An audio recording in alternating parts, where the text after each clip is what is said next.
The sun was just coming up when I stopped my truck and realized something was very wrong.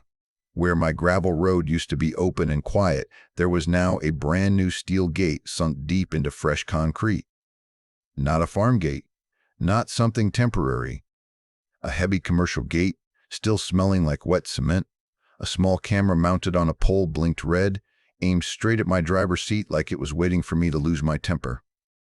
Then I saw the sign. Laminated. Perfectly centered. It said I was required to pay $300 a month to use the road I had rebuilt with my own hands. That road was the only thing keeping my family farm alive. Without it, deliveries stopped. Buyers walked, and somehow, overnight, the HOA decided it belonged to them. I felt my chest tighten. I was angry enough to tear the whole thing down right there. And that's exactly what they wanted. A reaction. A mistake. Something they could record and use against me. But standing there in the quiet morning, I realized this wasn't about a gate. It was a setup. And instead of giving them the explosion they were hoping for, I made a decision that would end up tearing their entire scheme apart legally. If you want to hear more true stories like this, make sure you hit that subscribe button to HOA Update. And tell me in the comments, where are you watching from? My name is Caleb Grayson, and my family has been farming land in Ridgway County, Missouri for 3 generations. Long before there were manicured lawns, vinyl fences, and decorative streetlights, there were rows of crops, dirt roads, and tractors moving before sunrise. My grandfather cleared this land with his hands. My father expanded it, one season at a time. And I took it over with the understanding that farming is not just work, it is timing, access, and survival. You miss a delivery window, you do not just lose money, you lose trust. And once that trust is gone, it does not come back easily. For most of my life, the nearest neighbors were other farms. That changed when Willow Creek Estates showed up. At first, it seemed harmless. A subdivision built along the edge of my property, marketed as country living with modern comfort. New families moved in, kids waved when I drove by. I waved back. I did my best to keep operations respectful. I avoided early morning noise when I could. I kept dust down on shared roads. For a while, coexistence worked. Then the homeowners association got organized. It started small. A warning notice taped to my mailbox about heavy equipment usage. Another letter about dust drifting during dry weeks. Then a citation for noise during quiet hours, even though those hours overlap with the exact window when feed trucks and supply deliveries legally operate. I assumed it was a misunderstanding. Farms are noisy. They always have been.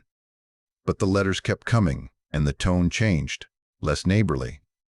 More legal. Soon, delivery drivers started calling me instead of just showing up. They said the HOA was stopping them at the entrance and demanding permits. Permits for tractors. Permits for grain trucks. Permits that took days to approve, days I did not have. One missed delivery turned into 2. One buyer backed out of a contract because I could not guarantee on-time access.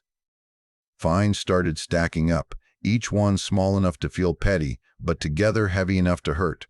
That was when the stress really set in. Farming runs on thin margins. You cannot absorb delays forever.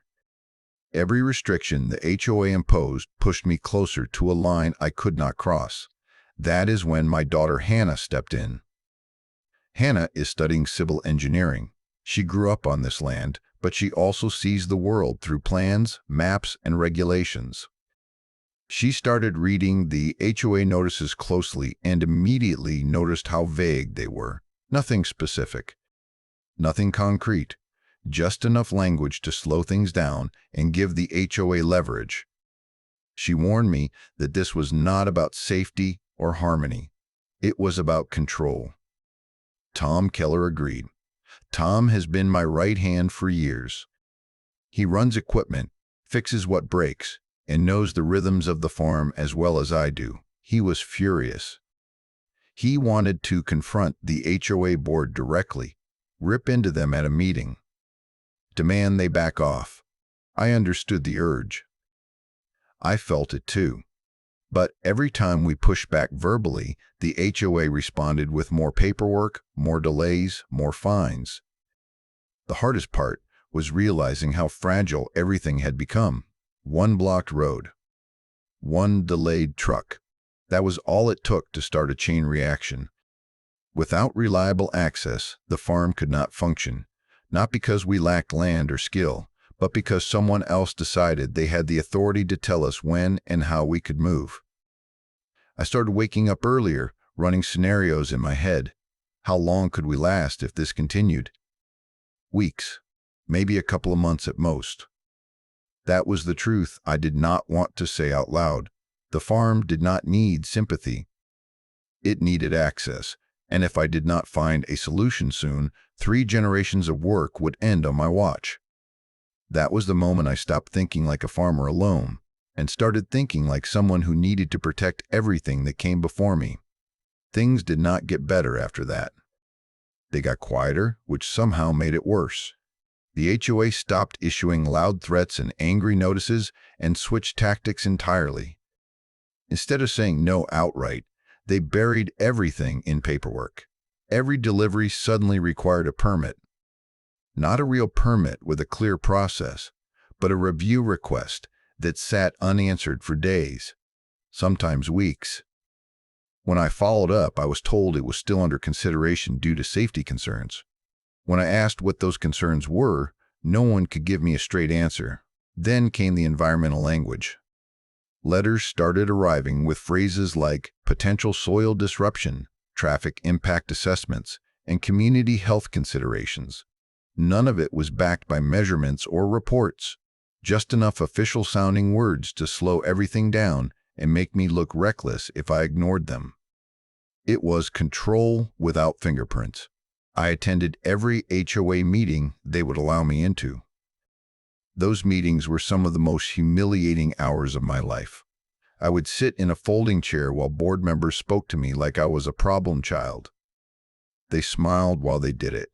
One of them leaned back and said, "We just want to make sure everyone is safe," as if my family had not worked that land responsibly for decades. Every time I asked for something in writing, something specific I could comply with, they deflected. "That will be determined after review. Our legal team is evaluating. We will circle back." They never circled back. I tried cooperation. I really did. I submitted forms. I waited. I followed up politely. Each time I did, the rules shifted. What was acceptable last week suddenly required another approval this week. It felt like trying to walk through a hallway where the walls slowly closed in. The more reasonable I was, the more power they seemed to take. The consequences hit fast. One feed supplier called and told me they could not risk entering the neighborhood anymore. They said the HOA threatened fines against their company if they came through without written clearance. Another buyer put a contract on hold. He did not accuse me of anything. He just said he needed reliability, and right now I could not guarantee it. That one hurt the most. No anger, just reality. Then the county inspectors showed up. They arrived in official trucks, polite but distant, carrying clipboards and wearing neutral expressions. They cited anonymous complaints about erosion and runoff. Complaints I knew exactly where they came from. The inspectors walked the property, took photos, and told me they would be in touch. They did not shut anything down, but they did not reassure me either. They left me with the same uncertainty the HOA had perfected. By that point, the stress was constant. I was sleeping in short stretches, waking up with my jaw clenched and my mind racing. Every decision felt heavy. Every delay felt like another inch closer to losing everything my family had built. There were moments, real moments, where I sat in my truck and wondered if this was the end. Not because I failed, but because I was being slowly suffocated by rules designed to exhaust me. Tom noticed it before I said anything. He asked me one evening if I was okay. I told him I was just tired. That was only half true. The other half was that I was starting to feel trapped. It was Hannah who pulled me out of that spiral. We were standing near the edge of the property one afternoon, looking out toward the tree line, when she mentioned something almost casually. She said, "Dad, have you ever looked at the old county maps for this area?" I told her I had not in years. She pointed toward a narrow strip of overgrown land that ran along the far boundary. I had always thought of it as nothing more than forgotten ground, a place where brush grew wild and nothing useful happened. She told me it might not be nothing.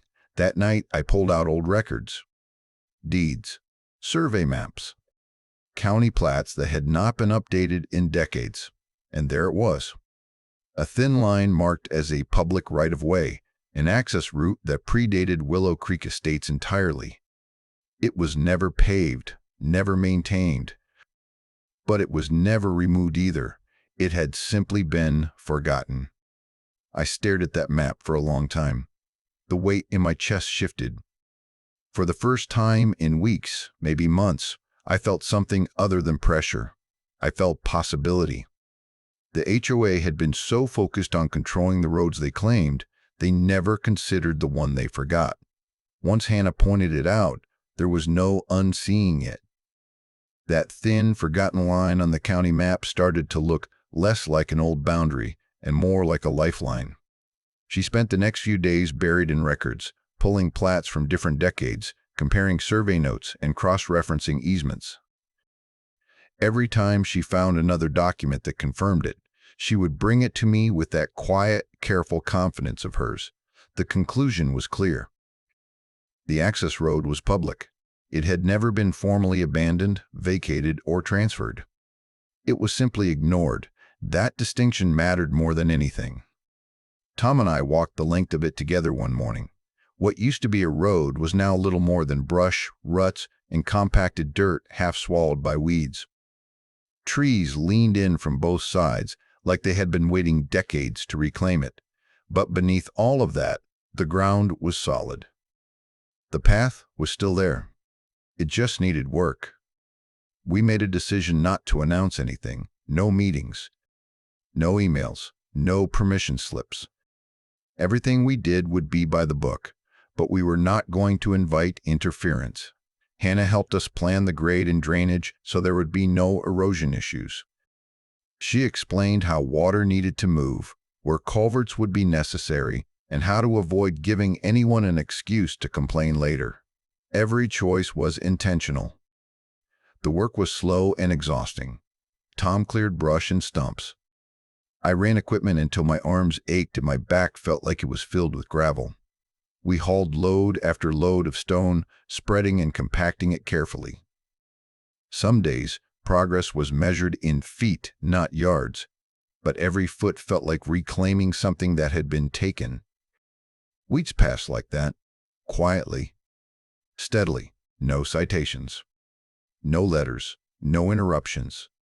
For the first time in a long while, the silence felt good. When the road was finally passable, everything changed almost overnight. Deliveries resumed. Trucks rolled in without stopping at HOA checkpoints. Buyers showed up on schedule. The constant tension that had been sitting in my chest started to loosen. I was sleeping again. I was thinking clearly. The farm started running the way it was supposed to run, on time, without asking permission. That road became more than gravel and dirt. It became proof that we were not powerless, proof that the land still had a say. I remember the first morning I drove it all the way through. The tires crunched softly, the sun was low, and there were no signs, no gates, no cameras. Just open space and the sound of work beginning the way it always had. I actually laughed to myself, a sound I had not made in weeks. Hope came back carefully, like it was afraid to stay too long. And then the HOA noticed. It started with a letter, of course, a notice of concern about unapproved roadwork. Then another about potential environmental impact. I did not respond immediately. I did not have to. Everything we had done was legal, documented, and clean. Still, the tone of the messages sharpened. They asked for meetings. They asked for reviews. They asked questions they already knew the answers to. One evening, Tom warned me that it felt too quiet again. He was right. Silence had become their favorite weapon. I woke up one morning and saw fresh tire tracks near the road, not farm tires. Smooth ones. Someone had been there, measuring, looking, planning. The feeling in my stomach told me this was not going to end with another letter. The road had given me back my independence. And now the HOA was coming to take it. The first face they sent wasn't angry. It was polished. A woman named Diane Whitlock pulled up one afternoon in a spotless SUV and stepped out wearing sunglasses, heels that sank slightly into the gravel, and a smile that never quite reached her eyes. She carried a clipboard like it was a badge of authority. She did not introduce herself as an enemy. She introduced herself as oversight. She walked the road slowly, making notes, nodding to herself. She talked about community standards and shared responsibility. Every sentence was wrapped in that same careful tone, like she was doing me a favor by being there. When I asked her directly what authority the HOA had over a public right-of-way, she smiled again and said, "That's still under review." When I asked who was conducting the review, she said, "Our partners, no names, no timelines." Just fog. Within days, the letters started again. Formal this time, heavier language. Words like liability exposure, pending compliance, and temporary measures. Temporary is a word that sounds harmless until it costs you everything. Each letter arrived without a clear demand, only warnings that something might happen if issues were not addressed. Issues they never fully defined. Then one morning, everything snapped into focus. I drove the road at first light and nearly ran straight into it. A steel gate. Commercial grade, brand new. Set deep into fresh concrete that was still curing. A keypad bolted to the post. A camera mounted at windshield height, angled perfectly at a driver's face. And a sign so clean it looked printed minutes earlier. It said access was now managed by Summit Access Solutions, LLC. It said unauthorized use was prohibited. And it said continued access required a monthly fee of $300, not a fine. A fee. That detail mattered. I stood there for a long time, hands on the steering wheel, heart pounding. Every instinct I had screamed to hook a chain to it and pull until something broke. I knew how easily I could do it, and I knew exactly why they wanted me to. The camera wasn't there for security. It was bait. One angry move, and suddenly I wasn't a farmer defending his land. I was a viral clip. A problem, an excuse. So I did nothing. Instead, I took pictures. I recorded video. I measured distances. I documented the concrete, the signage, the camera placement, the company name. I noted the time, the date, the fact that the road beneath the gate was a public easement. I turned anger into evidence because I understood something in that moment very clearly. They were not trying to win fairly. They were trying to provoke a mistake. Word spread fast anyway. Neighbors shared photos online. People who had no love for HOAs flooded comment sections telling me to tear it down. Radio hosts called it outrageous. The pressure to react publicly was enormous. And the HOA leaned into it. They released statements calling me reckless. They claimed the gate was for safety. They hinted that farm traffic posed risks to the community.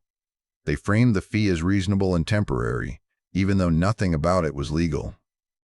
They never mentioned that the company managing the gate appeared out of nowhere overnight. Meanwhile, real consequences kept piling up. One supplier refused to deliver until the access issue was resolved. Another buyer delayed payment. Every hour that gate stayed up tightened the vice. I ran the numbers again and again, hoping I was wrong. I wasn't. If this dragged on for more than a few days, the farm would tip from strained to failing. Not eventually. Quickly. Tom was furious. He paced like a caged animal, saying exactly what everyone online was saying. Hannah was quieter. She was already digging, looking up registrations, tracing paperwork. She kept telling me to hold steady even as the clock ran down. I barely slept. Every decision felt like it carried the weight of generations. Tear it down and hand them the narrative they wanted. Do nothing and risk losing everything anyway. The gate wasn't just blocking a road. It was testing whether I would break under pressure. I gave myself one rule. I would not make a single move. I could not defend in front of a judge. By the end of that week, the noise online was deafening, the HOA was tightening its grip, and my margins were almost gone. They thought they had me cornered. They thought time was on their side.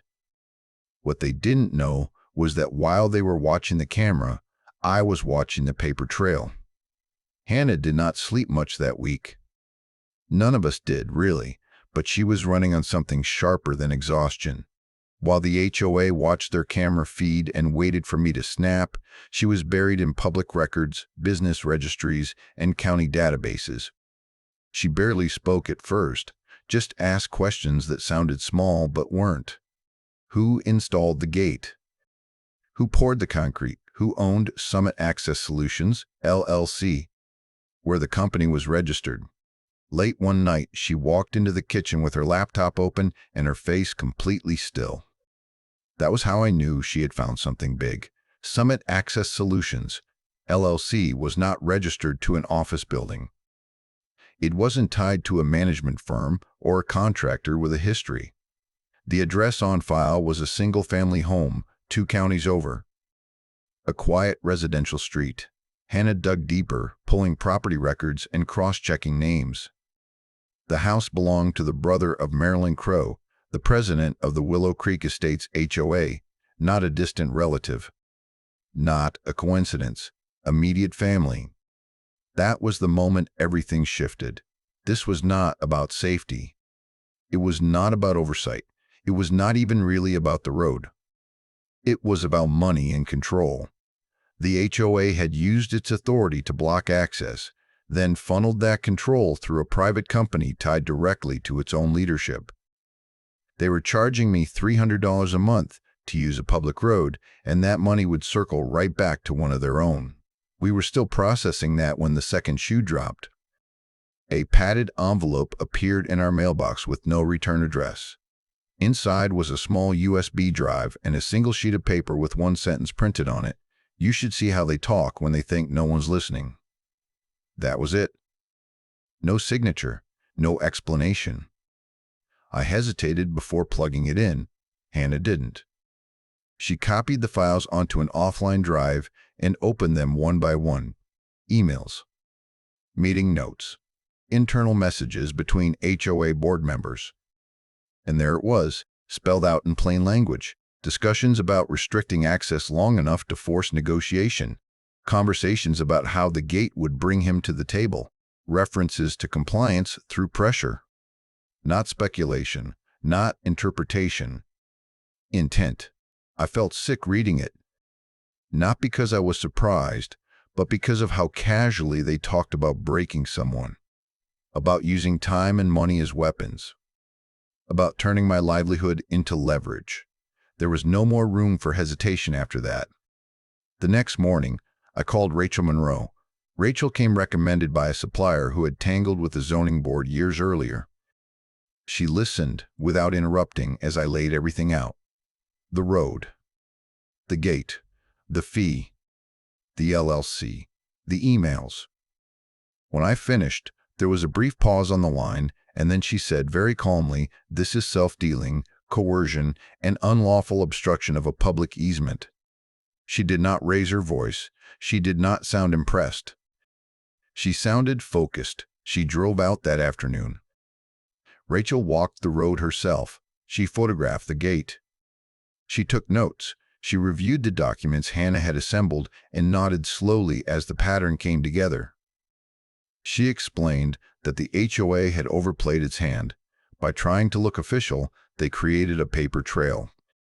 By charging a fee instead of issuing a fine, they exposed motive. And by routing everything through a family-connected LLC, They crossed a line courts take very seriously. She told me we would move fast. An emergency injunction would force the issue into court immediately. It would require the HOA to justify the gate, the fee, and their authority under oath. It would expose the LLC connection and open the door to discovery.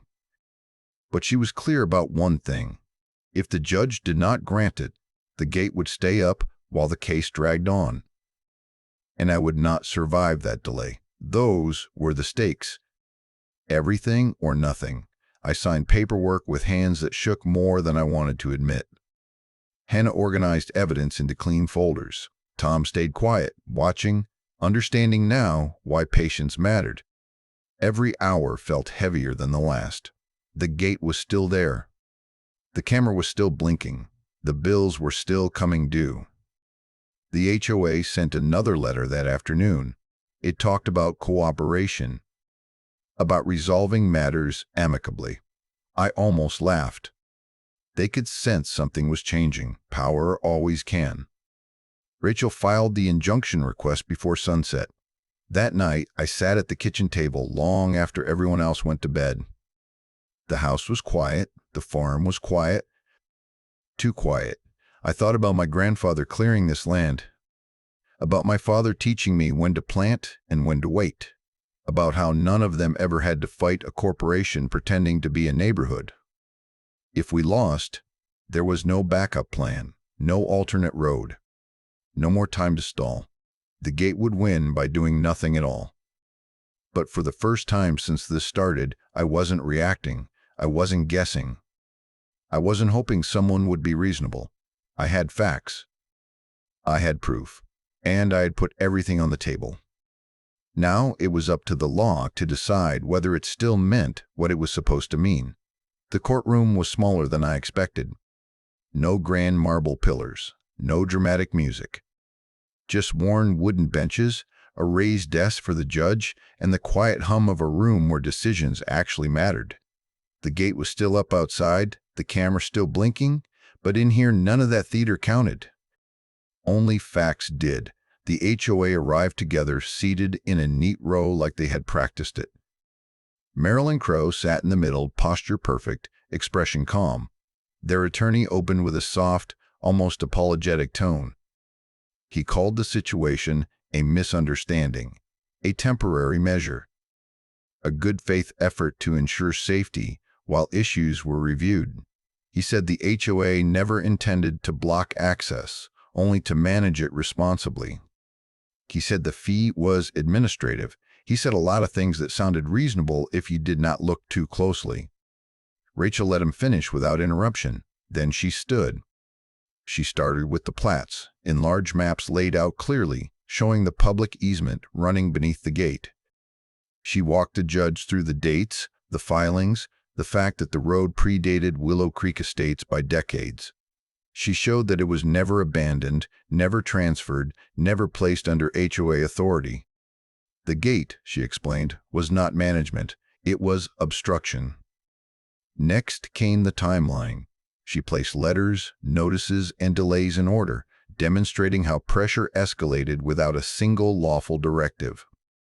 She pointed out how permits were invented where none were required, how reviews were promised but never completed, how access was restricted just long enough to cause harm without triggering immediate scrutiny. Then she addressed the fee. She showed how the HOA never cited me, never fined me, never followed their own enforcement procedures. Instead, they routed control through Summit Access Solutions, LLC. She pulled up the registration, the address, the name. She asked Marilyn Crowe to confirm under oath whether the registered homeowner was her brother. The room went very still when Marilyn said yes. Rachel did not raise her voice. She did not need to. She explained, self-dealing simply, that when a governing body uses its authority to generate private profit for its own officers, it crosses from governance into exploitation. She showed the judge how the fee structure created direct financial incentive to prolong obstruction. Safety, she said, does not charge rent.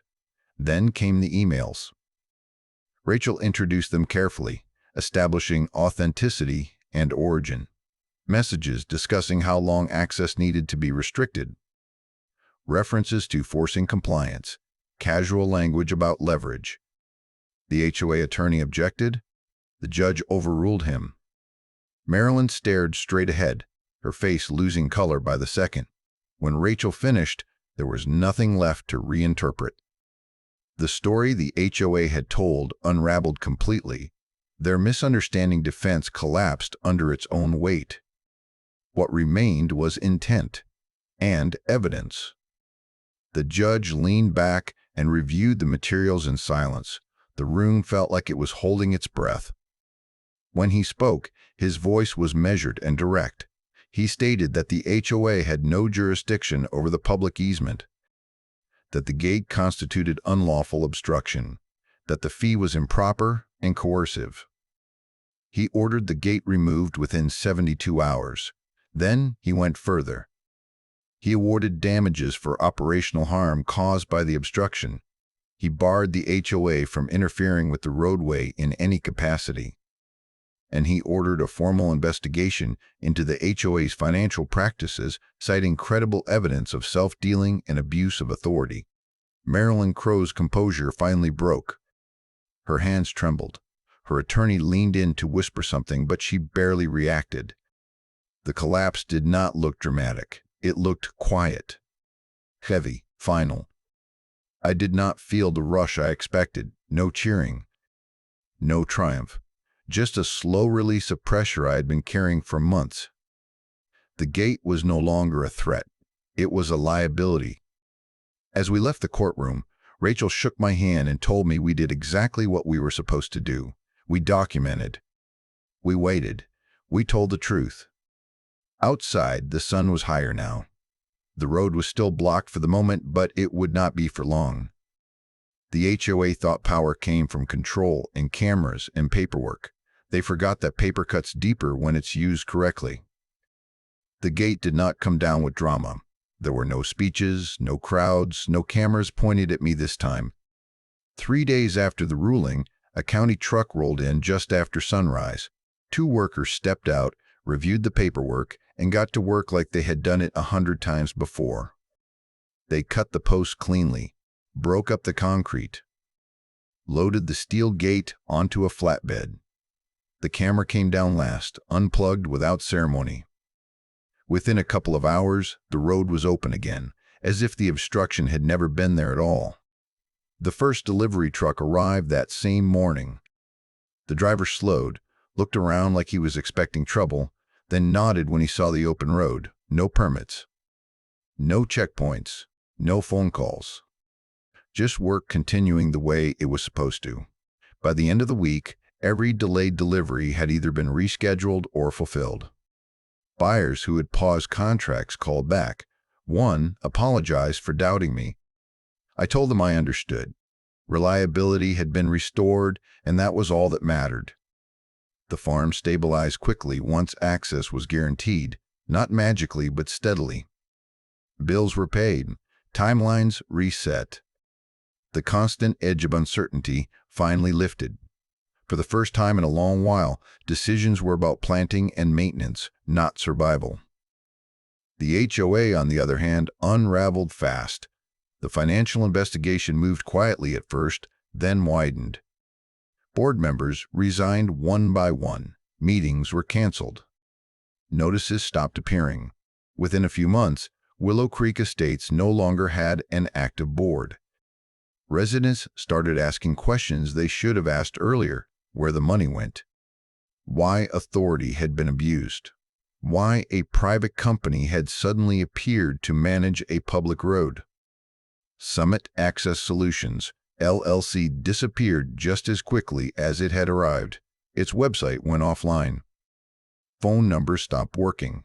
The business registry showed it as inactive. No announcements, no explanations. It simply ceased to exist, leaving behind a trail of filings and unanswered questions that the investigators continued to follow. The county stepped in to formally acknowledge the road. They graded it properly, added signage, and placed it on the maintenance schedule. No fanfare, no naming ceremony yet, just recognition that it existed and always had. Hannah worked with the county engineer to ensure drainage met current standards. They appreciated that. Paperwork closed cleanly. What surprised me most was the quiet afterward. No more letters, no more meetings, no more threats wrapped in polite language. The neighborhood returned to being just that, a neighborhood. Some people avoided me at first, others stopped to talk. A few even apologized. Time smoothed the rest. Tom went back to joking the way he used to. Hannah finished her semester with a confidence I had not seen before. She had watched the system work the way it was supposed to, and it mattered to her more than she admitted. For me, the biggest change was internal. The constant tension faded. I stopped listening for problems before they happened. I drove the road every morning without thinking about it. The gravel settled. The land breathed again. Nothing was destroyed in anger. No chains, no shouting matches. No moments that would have felt good for a minute and cost everything after. What ended the fight was patience, documentation, and letting the truth stand where it could not be ignored. Peace did not arrive with force. It arrived with law doing exactly what it was meant to do. And that kind of peace lasts. These days, when I drive that road at sunrise, it feels different. Not because the gravel changed or because the path is smoother, but because nothing is weighing on me anymore. No gates, no signs, no cameras watching for a reaction. Just open land and the sound of tires moving forward, the way it should have been all along. The county officially named it Grayson Trail in honor of my father, and when I see that sign, I think about how he taught me that hard work matters, but patience matters more. What this experience taught me is something I wish I had understood sooner. Anger is what power wants from you. Anger makes mistakes. Anger gives them a story they can twist. Paper does the opposite. Paper slows things down. Paper forces the truth into the light. When you document, when you wait, when you choose the long road instead of the loud one, you take away their advantage. There were moments when I thought giving up would hurt less, moments when ripping that gate out of the ground felt easier than standing still. But standing still turned out to be the strongest move I could make. Evidence doesn't get tired. Facts don't panic, and the law, when it's given the chance, can still protect people who play by the rules. This wasn't about winning an argument. It was about protecting something that existed long before anyone tried to control it. The land is still here. The road is still open. And every morning, when I drive Grayson Trail, I'm reminded that quiet victories last longer than loud ones. If you want to hear more true stories like this, make sure you hit that subscribe button to HOA Update. And tell me in the comments, where are you watching from?